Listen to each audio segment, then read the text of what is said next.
सदगुरुदेव महाराज जी के चरणों में कोट कोट वंदन।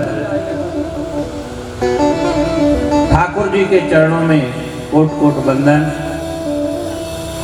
हमारे बीच में परम पूज्य महात्मा श्री सत्यबोधानंद जी, परम पूज्य महात्मा विशेषानंद जी, परम पूज्य महात्मा मानसानंद जी, परम पूज्य महात्मा प्रभाकर नंद जी, परम पूज्य महात्मा साध्वी प्रचार का बाई जी, परम पूज्य महात्मा हेमंती बाई जी, सभी को कोट कोट नमन, सभी को कोट कोट वंदन। आगंतुक हमारे बीच में जो अभी अभी संत उपस्थित हुए हैं, इनको भी बहुत बहुत वंदन। हमारे संगीत के सभी कलाकार बंधु और आचार्यगण, जितने भी हमारे भक्त समाज से जो काउंटरों पर सेवा कर रहे हैं, सभी प्रेमी भक्तों, मातृ शक्ति की प्रतीक मेरी प्यारी माताओं, बहनों एवं हल्द्वानी शहर के सभी प्रबुद्ध समाज के बुद्धिजीवी भाइयों बहनों माताओं,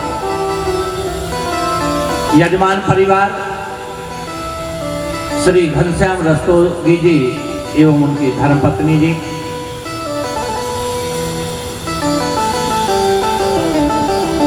और जितने भी इस यज्ञ में अपनी आहुति दे रहे हैं, जो पुण्य कमा रहे हैं, उसमें अगर सबसे अग्रणी किसी को कहा जाए तो हमारे यहाँ के सभी पत्रकार बंधु, चाहे वो प्रिंट मीडिया के हों चाहे इलेक्ट्रिक मीडिया के हों, खासतौर से श्री अजय उप्रेती जी, जिन्होंने दिन रात मेहनत करके इस कथा का प्रचार करवाया और विविध पेपरों के माध्यम से, चैनलों के माध्यम से इस कथा को घर घर तक पहुंचाया। मैं उनके लिए हृदय की गहराइयों से ईश्वर से प्रार्थना करता हूं कि आप दिन दूने रात चौगने बढ़े और हमेशा ठाकुर की कृपा उप्रेती जी पे बनी रहे।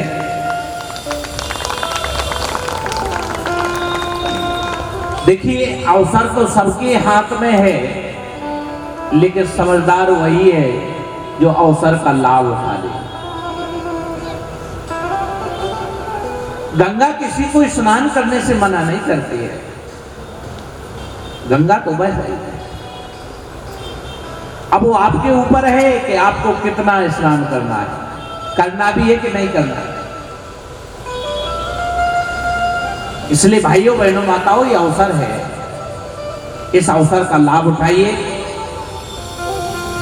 बड़े भाव से आज भगवान की श्रीमद् भागवत कथा में पहला प्रसंग गजग्राह मोक्ष की कथा, वामन भगवान की कथा,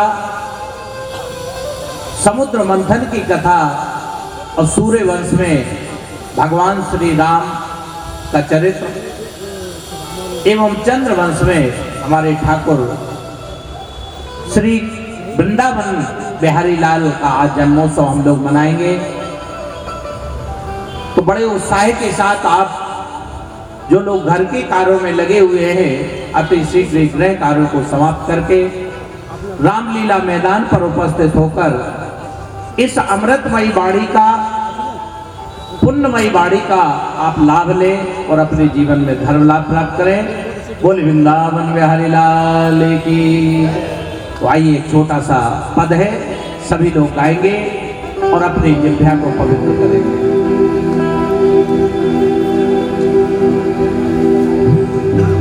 मेरे सिर पर रख दो मोहन,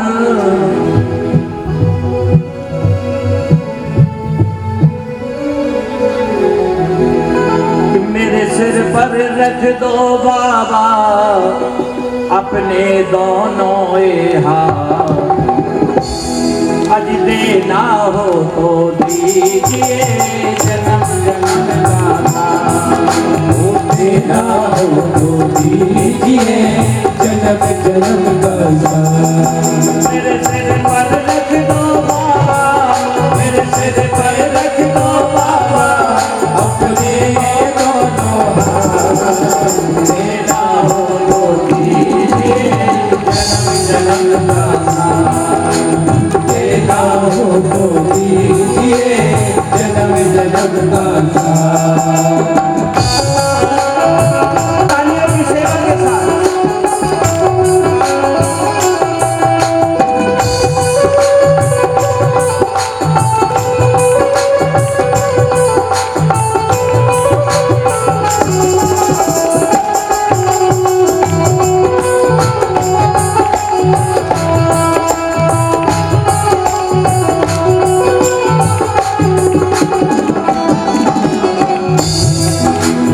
देने वाले श्याम प्रभु से धन और दौलत क्या मांगे, देने वाले श्याम प्रभु से धन और दौलत क्या मांगे।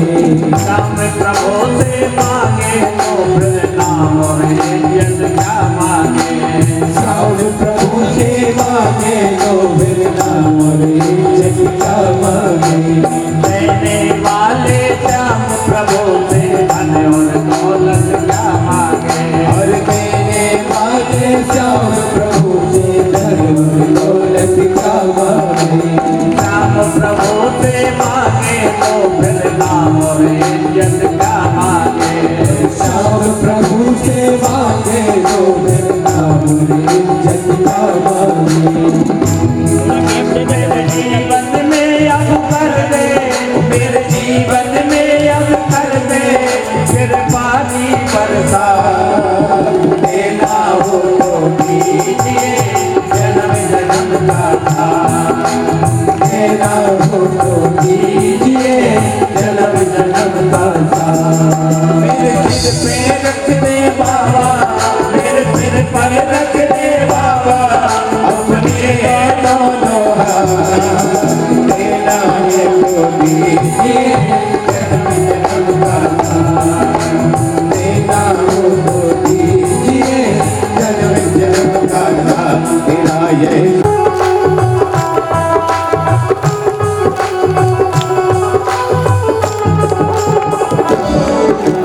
नाम तेरे चरणों की डोली धन दौलत से महंगी है, साओ तेरे चरणों की डोली धन दौलत से महंगी है।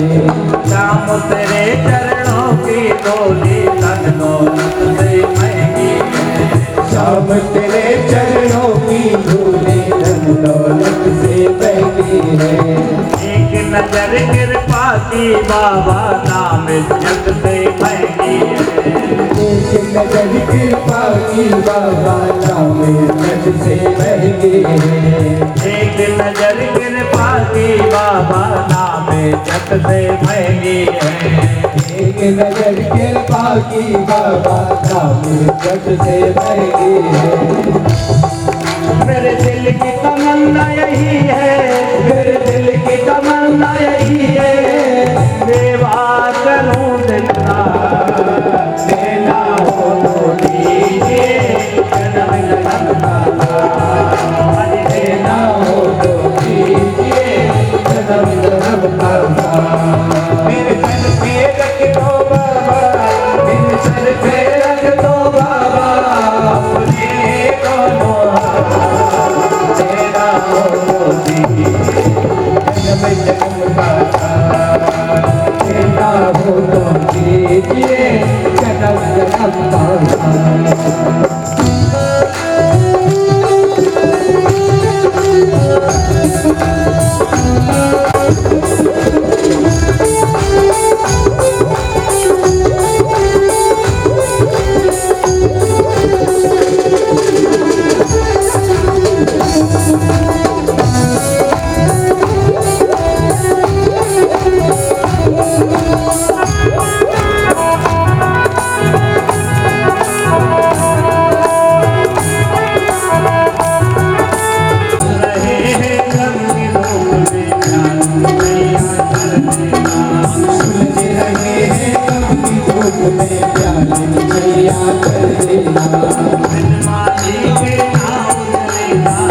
पतवार पकड़ लेना। बिन बाजी के नाव चले ना अब पतवार पकड़ लेना। बिन बाजी के नाव चले ना अब पतवार पकड़ लेना। बिन बाजी के नाव चले ना अब पतवार पकड़ लेना। मेरा रास्ता रोशन कर दो, मेरा रास्ता रोशन कर दो, साई प्यारी रात देना हो तो दीजिए जन्म जन्म का साथ। देना हो तो दीजिए जन्म जन्म का साथ। मेरे दिल पर रख दो बाबा, मेरे दिल पर रख दो बाबा अपने दोनों हाथ। कौन कौन घर पे हाथ रखाना चाहता है? दोनों हाथ उठाए। अरे देना हो तो दीजिए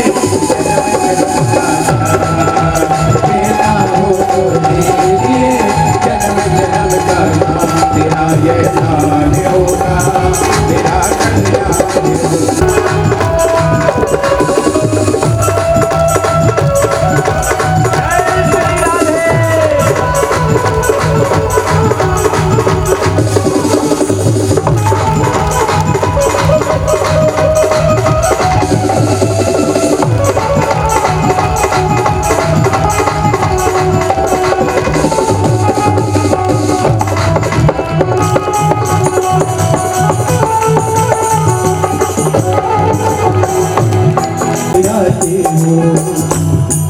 चाहे जैसे रखो बनवारी, चाहे जैसी रखो बनवारी, बस होती रहे मुलाकात। देना हो तो दीजिए जन्म जन्म का साथ। देना हो तो दीजिए जन्म जन्म का साथ। मेरे सर पे रख दो बाबा, मेरे सर पे रख दो बाबा अपने ये दोनों हाथ। देना हो तो दीजिए जन्म जन्म का साथ। देना हो तो दीजिए जन्म जन्म का साथ। देना हो तो दीजिए जन्म जन्म का साथ।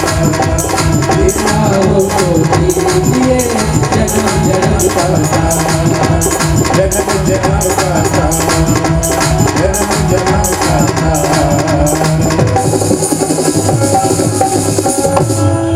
बोले कृष्ण कन्हैया लाल की जय हो। भाइयों बहनों बताओ,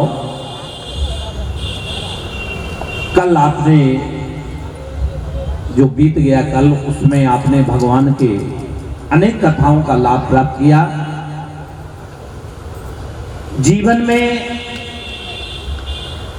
अगर कोई हमारा सच्चा साथी है, सच्चा राहगीर है, सच्चा मददगार है, तो केवल भगवान की कथा है। भगवान के नाम का सुमरण है। लेकिन आज का मानव जो सच्चा साथी है उसका साथ नहीं निभा रहा है।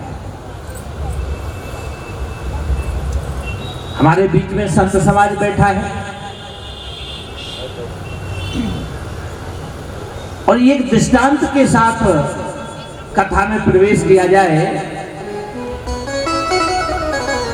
एक नदी के किनारे पर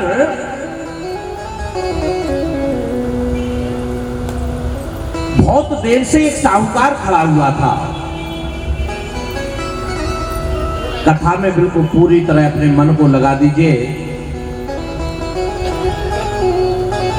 क्योंकि एक शब्द से अगर महाभारत हो सकता है तो कथा की एक शब्द से आपका कल्याण भी हो सकता है।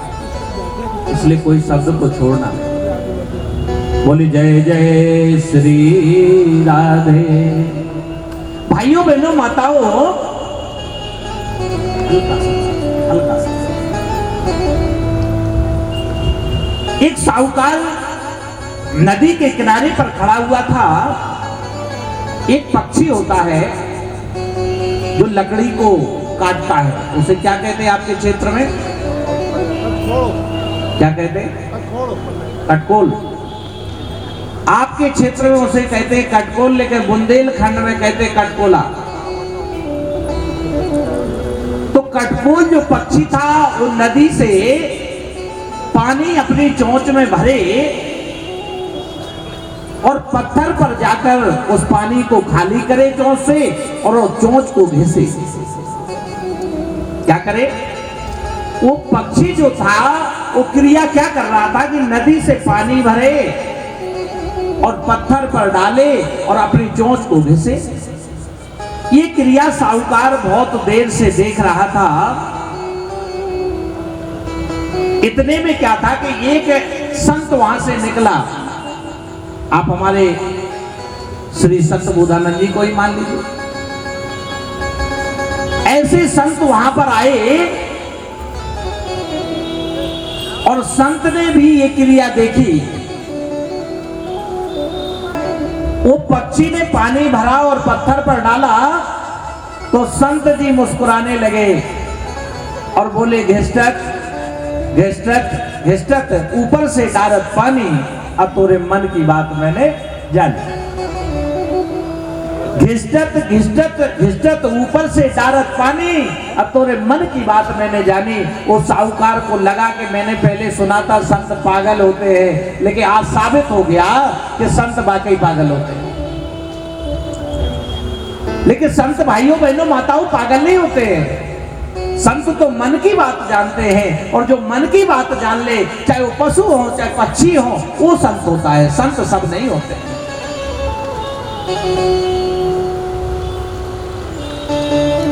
संत ने मन की बात जान ली तो साहूकार हंसा, बोले, कहते हैं संतों का सानिध्य करो, संतों का सत्संग करो। लेकिन ये कैसे संत हैं? इन्होंने कौन सी मन की बात जान ली उस पक्षी के? वो साहूकार इस बात को रटता रहा कि आखिर उसने मन की बात क्या जान ली संत ने, और कौन सी क्रिया वो पक्षी कर रहा था। बड़ा परेशान। लेकिन ये उसने मंत्र बना लिया अपने जीवन में कि घिष्टत घिष्टत, ऊपर से डारत पानी, और तोरे मन की बात मैंने जानी। अब ध्यान देना, जब व्यक्ति आगे बढ़ता है, चाहे संसार हो चाहे अध्यात्म हो, ध्यान रखना, और जो सही रास्ते पर चलता है उसके विरोधी भी बहुत ज्यादा होते हैं। बनाता नहीं है वो विरोधी, बनते रहते हैं ऑटोमेटिकली। अभी आप भगवान कृष्ण का चरित्र सुनेंगे। जो भगवान थे उनको कहा, आप तो सुख चैन से अपने घर में बच्चों का जन्म करवाते हैं, अस्पतालों में, एसी में, लेकिन भगवान कृष्ण को कहां जन्म लेना पड़ा? जेल में। कहां लेना पड़ा? तो ये दुनिया है, यहां पर भगवान को भी नहीं छोड़ा गया है। भाइयों बहनों माताओं, आपको अपने विरोधी बनाने नहीं पड़ते, अपने आप बन जाते हैं। वो साहूकार भी व्यवसाय अच्छा चल रहा था, भगवान के पुण्य करता था, इसलिए वो साहूकार के दुश्मन भी हो गए। साहूकार के दुश्मन हो गए तो एक व्यक्ति ने सोचा इसको मारा कैसे जाए, क्योंकि अज्ञानता में व्यक्ति कुछ भी कर सकता है। इस व्यक्ति को कैसे मारा जाए? उस व्यक्ति ने सोचा कि ये कहां कहां जाता है। पहले इंक्वायरी की तो पता चला कि वो साहूकार सप्ताह में एक दिन, रविवार के दिन, एक नाई की दुकान पर और शेविंग करवाने जाता है। काफी समय बीत गया। उसने कहा चलो जिस दुकान पे जाता है शेविंग करवाने, उसी पर जाकर के कुछ पैसे दे दे और उसी से उससे साहूकार की हत्या करवा दे। वो जो दूसरा व्यक्ति जो ईर्ष्या रखता था, वो व्यक्ति गया और उस नाई की दुकान पर पहुंचा। अगर कोई नाई भाई बैठे हो तो बुरा मत मानना, मैं तो दृष्टांत सुना रहा हूं। बोली वृंदावन में हरि लाल की। भाइयों बहनों माताओं, उस दुकान पे गया और उसका सौदा हो गया 50,000 में कि तुम 50,000 रुपया ले लो और फला नाम का सेठ आएगा, उसको तुम मृत्यु का दंड दे दो। उसने भी प्लानिंग बना ली कि जैसे ही आएगा रविवार के दिन तो उस तरह से सेविंग करते करते गला रेत देंगे। आसान तरीका है। कहेंगे गला रित गया, क्या करें, हाथ हिल गया। भाइयों बहनों माताओं, जब रविवार का दिन आया, वो सेठ नाई की दुकान पे सैलून में गया तो उसकी शेविंग होने के पहले एक क्रिया करता है। नाई एक क्रिया क्या करता है कि एक पत्थर पर, आज तो रेडीमेड सब हो गया, एक पत्थर रहता था काला, उस पर वो उस तरह को तेज करता था, पहले पानी डालता था और फिर घिसता था। ये क्रिया कितने लोगों ने देखी? अब जैसे ही उसने जल डाला और नाई ने क्रिया की तो सेठ को वो नदी की बात, उस संत की बात याद आ गई। सेठ मन ही मन मुस्कुराया। और उसे ये पता नहीं कि ये मुझे मारने वाला, लेकिन मुस्कुराने में क्या निकल गया? घिसटत घिसटत ऊपर से डारत पानी, और तोरे मन की बात मैंने जानी।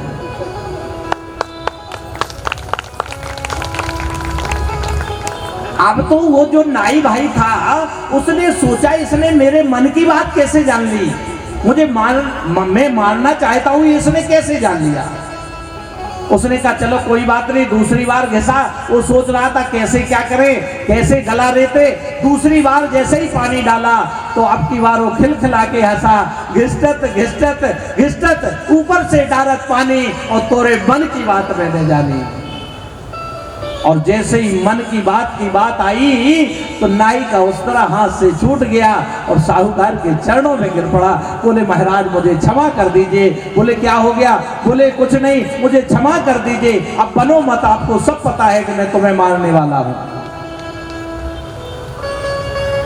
सेठ को मन ही मन लगा कि ये कैसे संभव हुआ। तो उसे संत का एक पल भर का जो साथ था, उस साथ की रहने का जो महत्व है वो समझ में आ गया कि अगर हमने पल भर का संत का सानिध्य नहीं किया होता तो मेरा जीवन समाप्त हो जाता, मेरी जीवन लीला समाप्त हो जाती। अगर पल भर का सानिध्य संतों का आपका जीवन बचा सकता है तो भाइयों बहनों माताओं, ये तो 7 दिन की कथा है, 7 दिन की, और 7वां दिन संत समाज बैठा है। ऐसे संतों का सानिध्य करने से कभी घाटा नहीं होता है। ऐसे ही संत नारद जी ने कयाधु के गर्भ में प्रहलाद को बचाने के लिए उसको ज्ञान दिया, अपने आश्रम में रखा। जब हिरण्याकश्यप तप करके वापस आया तो चौथा पुत्र प्रहलाद हुआ। 3 पुत्र पहले थे और चौथा पुत्र प्रहलाद हुआ। अब प्रहलाद तो भगवान का भक्त था, संत का सानिध्य प्राप्त किया था। जैसे ही जन्म लिया तो एक अद्भुत बात हुई कि प्रहलाद जन्म लेते ही पद्मासन आसन में बैठ गया। इसीलिए तो कहते हैं बच्चों को जो है संस्कार मां के गर्भ में दिए जाते हैं। संस्कार कब दिए जाते हैं? मां के गर्भ में। अब हमारे यहाँ आजकल सीरियल आते हैं, लेकिन सीरियल क्या देखें? सास भी कभी बहू थी। अरे सीरियल अभी आ रहा था, श्री विष्णु पुराण आ रहा था, उसमें लक्ष्मी जी ने एक बात बताई थी। लेकिन आजकल इस लक्ष्मी जी को देखने की फुर्सत किसे है? हमें तो सास भी कभी बहू को देखना था। भाइयों बहनों माताओं, लक्ष्मी जी ने कहा है विष्णु पुराण में कि जो माता बहनें हैं अपने बालक को गर्भ में संस्कार दे सकते हैं। ये विद्या हमारे संस्कृति में है। गरुड़ पुराण उठा करके आप पढ़ेंगे तो 15वें अध्याय में सारी विधि दी है। आप चाहो तो अपने बालक अपने जीवन में ध्रुव को पैदा कर सकते हो, आप चाहो तो अपने जीवन में प्रहलाद को पैदा कर सकते हो, और आप चाहो तो अपने जीवन में रावण और कुंभकर्ण को पैदा कर सकते हो। लेकिन ये संस्कार हमारे जीवन से क्यों चले गए? क्योंकि ये संस्कार खत्म करने में अंग्रेजों का बड़ा हाथ रहा। जो हमारे गुरुकुल चलते थे, लॉर्ड मैकाले ने सारे गुरुकुल बंद करवा दिए। 1800 तक तो स्थिति ठीक थी। और जहां गुरुकुल में बचपन में ही बालक को भेजा जाता था कि बेटा पिता के साथ क्या आपका धर्म है, माता के पास क्या धर्म है, और आपको परिवार के साथ कैसे रहना है, और जब आप गृहस्थ में प्रवेश करोगे तो आपको गृहस्थ का जीवन कैसे जीना है। लेकिन ये चीज हमारे समाज से निकल गई।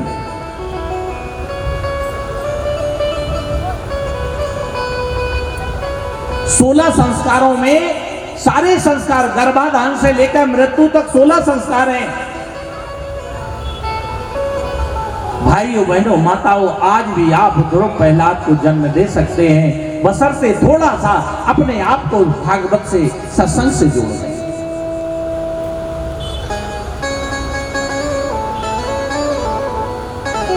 कयादू के गर्भ में जब नारद जी ने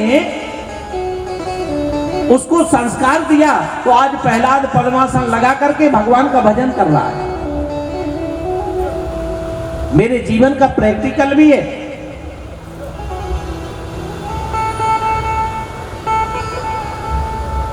एक बहन के गर्भ में जब भ्रूण था तो उसने गीता के पूरे अध्याय पढ़े, रामायण को एक तरफ से पढ़ लिया, और जब उसकी पुत्री हुई, 2007 की बात है, तो वो पुत्री के आज भी अगर आप देखेंगे तो लाल टीका लगा है, लाल टीका लगा के आई थी, वो कान छिदवा के आई थी। आज भी वो इतनी पूजा करती है कि पूरे घर की सेवा करती है। 7 वर्ष से वो पुत्री पूरे घर का भोजन बनाती है, और आज भी जब पढ़ती है तो 95% से नीचे नहीं लाती। ये मैं सत्य घटना बता रहा हूं। भाइयों बहनों माताओं, हमारे जो जीवन में रहने की विधि थी वो हम भूल गए। भागवत का मतलब है व्यवहारिक जीवन में इसको उतारना, कथा को अपने जीवन में उतारना। ये नहीं कि भागवत सुन लिया। अच्छा ये बताओ, कल कितने लोगों ने हाथ उठाया था कि गुरु बनाना चाहिए? कितने उन लोगों ने उठाया था? अब नाम किसी ने नहीं लिखाया। विचार करो, अगर आपको ज्ञान दीक्षा लेनी थी तो नाम लिखवा देते काउंटर पर। हमारे उपरेती जी बैठे हुए। केवल कहने से काम नहीं चलेगा। अच्छा एक बात बताओ, एक व्यक्ति वो है कि जो रात दिन कह रहा है कि भोजन करने से भूख मिटती है, भोजन करने से भूख मिटती है। एक व्यक्ति गया, उसने भोजन कर लिया, भूख किसकी मिटी? तो भाइयों बहनों माताओं, आपको कर्म करना पड़ेगा, कहने से नहीं काम चलेगा। बोले वृंदावन बिहारी लाल की।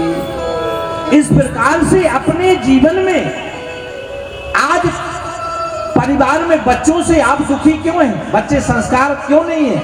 उसका मूल कारण है कि आपने जन्म देने से पहले आपने अपने संस्कारों पर ध्यान नहीं दिया। अगर आप जन्म देने, अब क्या कारण है कि रावण जैसा बालक पैदा हो गया? क्या कारण है कि हिरण्याकश्यप और हिरण्याक्ष जैसा बालक पैदा हो गया? क्या कारण है? क्योंकवो समय ठीक नहीं था। कश्यप ऋषि के पास जब इनकी मां पहुंची तो उस समय ठीक नहीं था। भाइयों बहनों माताओं, हमें अपने धर्म को समझना होगा, हमें अपनी संस्कृति से जुड़ना होगा।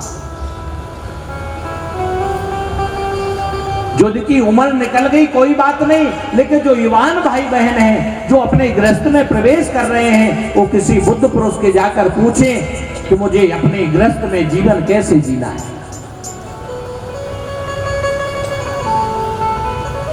अब उसको तो गोविंद के मिलने की लगन लग जाई, उसे संसार से कुछ अच्छा ही नहीं लगता है। हिरण्याकश्यप ने प्रहलाद को गुरुकुल में भेजा, अमर्त शुक्राचार्य के पुत्र के पास भेजा। प्रहलाद के मन में कभी उद्योग नहीं आता है, शांत बैठा रहता है। सुखदेव जी कहते प्रहलाद रोता है इसलिए कि हे प्रभु कब मिलोगे, हंसता है इसलिए कि हे प्रभु आपकी छवि कैसे मिलेगी। कोई भी संसार का काम करता है तो केवल और केवल केवल केवल मेरे ठाकुर की छवि हृदय में रहती है। घर के कर्म करिए कि कर से करा मैं कराऊं विधि नाना और मन राखो जहाँ कृपा निधान। हाथों से आप संसार के कार्य करिए, लेकिन यहाँ प्रहलाद जी संदेश दे रहे हैं कि मन हमेशा भगवान में जोड़ के रखिए। अब आपने मन तो अपना मोबाइल में जोड़ दिया। हमारे गुरु महाराज जी कहते हैं कि अब ब्रह्मा जी को भी सोचना पड़ेगा, क्योंकि ब्रह्मा जी ने 84 लाख योनि बनाई है। अब 84 लाख एक योनि तो बनाई नहीं है, 84 लाख योनि बनाई है कि ऐसा अंत में ये कर्म करेगा, इस योनि में जाएगा। अब ये योनि भी नहीं बनाई कि मोबाइल देखते देखते मरेगा तो किस योनि में जाएगा। ये तो ब्रह्मा जी को भी सोचना पड़ेगा। भाइयों बहनों माताओं, ये हमारे गुरु महाराज जी बार बार कहते हैं। आजकल हमारे बीच से जो ज्ञान की चर्चाएं थी, जो बुजुर्गों की कहानियों की चर्चाएं थी, वो खत्म हो गई। अब अगर एक रूम में 4 लोग बैठे हैं तो 2-2 घंटे ना उनसे बात कर रहे हैं ना उनसे बात कर रहे हैं। मैं ये नहीं कहता आप मोबाइल मत चलाइए, मोबाइल आज की जरूरत है, लेकिन जरूरत के हिसाब से उसका उपयोग करिए। प्रहलाद को एक ही लगन है, केवल भगवान की लगन है। रात दिन प्रहलाद ने बहुत सुंदर, पिताजी ने जब पूछा कि बेटा गुरुजी ने क्या पढ़ाया, प्रहलाद बहुत सुंदर उपदेश दिया। पिताजी मैंने यह अनुभव किया कि संसार में जहां भी जाएं सुख की कामना करते हैं लोग। जिस किसी के पास जाइए वो सुख चाहता है, लेकिन सुख है कहां? कल मैंने बताया था, सुख कहीं भी नहीं मिलता। सुख तो केवल गोविंद के नाम में मिलता है, केवल कृष्ण नाम में, केवल राम नाम में सुख रखा है। आप अगर चाहो कि संसार में सुख मिल जाए तो कहीं आपको सुख मिलने वाला नहीं है ही नहीं संसार में सुख। अब विचार करिए, जहां हमारा सुख है वहां हम जाते नहीं हैं।